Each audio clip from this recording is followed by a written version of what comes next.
दोस्तों नमस्कार, कैसे हैं आप सभी लोग। गरुड़ भगवान श्री कृष्ण व भगवान विष्णु जी के वाहक हैं और गरुड़ जी समझते हैं कि भगवान मेरे बिना कहीं जा नहीं सकते हैं, इसलिए कि मेरी गति का कोई मुकाबला नहीं कर सकता। मैं ही ब्रह्मांड का सबसे तेज उड़ने वाला जीव हूँ और मैं ही महान हूँ। दोस्तों, जैसा कि हम सभी लोग जानते हैं कि भगवान अपने भक्तों का सदा कल्याण करते आए हैं, इसीलिए उन्होंने हनुमान जी का स्मरण किया। तत्काल हनुमान जी द्वारिका आ गए, जान गए कि भगवान श्री कृष्ण ने उन्हें क्यों बुलाया है। श्री कृष्ण और राम दोनों एक ही हैं, यह भी जानते थे, इसीलिए सीधे राज दरबार नहीं गए।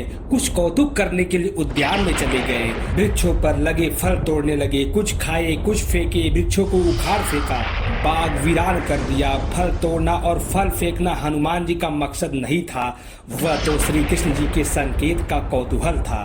बात भगवान श्री कृष्ण तक पहुंची कि किसी वानर ने राज उद्योग को उजाड़ दिया है, तो भगवान श्री कृष्ण ने गरुड़ जी को बुलाया, कहा जाओ सेना लेकर के उस वानर को पकड़ लाओ। भगवान श्री कृष्ण से गरुड़ जी ने कहा कि प्रभु, एक मामूली बानर को पकड़ने के लिए सेना की क्या जरूरत है, मैं तो अकेले ही उसे मजा चखा दूंगा।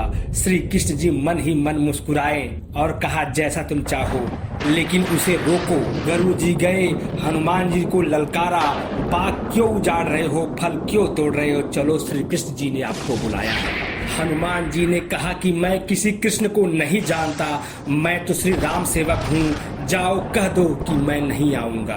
गरुड़ क्रोधित होकर बोले, तुम नहीं चलोगे तो मैं तुम्हें पकड़ ले जाऊंगा।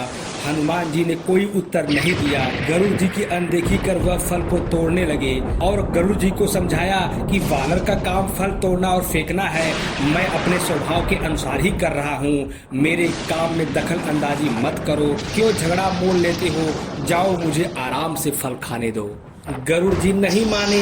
तब हनुमान जी ने अपनी पूंछ बढ़ाई और गरुड़ जी को दबोच लिया। उनका घमंड दूर करने के लिए कभी पूंछ को ढीला कर देते, गरुड़ कुछ सांस ले लेते और जब कसते तो गरुड़ के मानो प्राण ही निकल रहे हो। हनुमान जी ने सोचा भगवान का वाहन है, प्रहार भी नहीं कर सकता, लेकिन इन्हें सबक तो सिखाना ही होगा। पूंछ को एक झटका दिया और गरुड़ को दूर समुद्र में फेंक दिया। बड़ी मुश्किल से वह गरुड़ जी दरबार में पहुंचे। श्री कृष्ण जी को बतलाया कि वह कोई साधारण वानर नहीं है, मैं उसे पकड़कर नहीं ला सकता। भगवान मुस्कुराते हुए सोचा कि गरुड़ का घमंड तो दूर हो गया है, लेकिन अभी इनके वेगों का घमंड दूर करना जरूरी है। भगवान श्री कृष्ण ने कहा, गरुड़, लगता है कि वह बंदर श्री राम जी का भक्त है, इसीलिए नहीं आया। यदि तुम कहते कि श्री राम ने बुलाया है तो शायद वह फौरन भागता हुआ चला आता।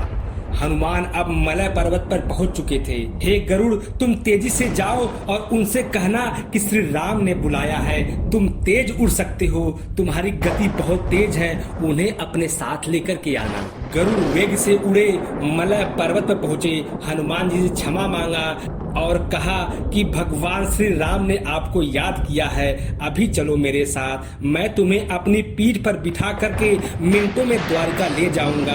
तुम खुद चलोगे तो देरी हो जाएगी, मेरी गति बहुत तेज है, मैं ब्रह्मांड का सबसे तेज उड़ने वाला पक्षी हूँ, तुम मुझसे मुकाबला नहीं कर सकते हो।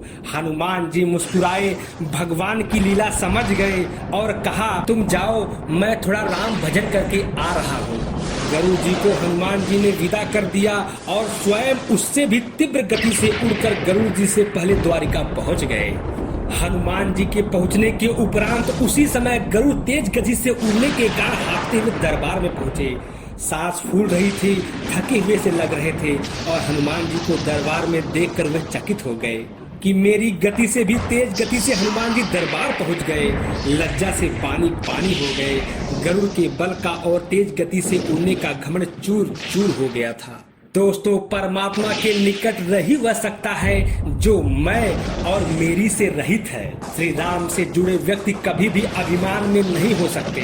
न श्री राम में अभिमान था, न उनके भक्त हनुमान में अभिमान था। दोस्तों, ऐसे ही भगवान हनुमान जी ने गरुड़ जी का घमंड चूर चूर किया था। दोस्तों, अगर वीडियो पसंद आई हो तो एक लाइक जरूर करें। कुछ प्रश्न हो या फिर कोई सुझाव हो तो आप कमेंट बॉक्स के माध्यम से कर सकते हैं।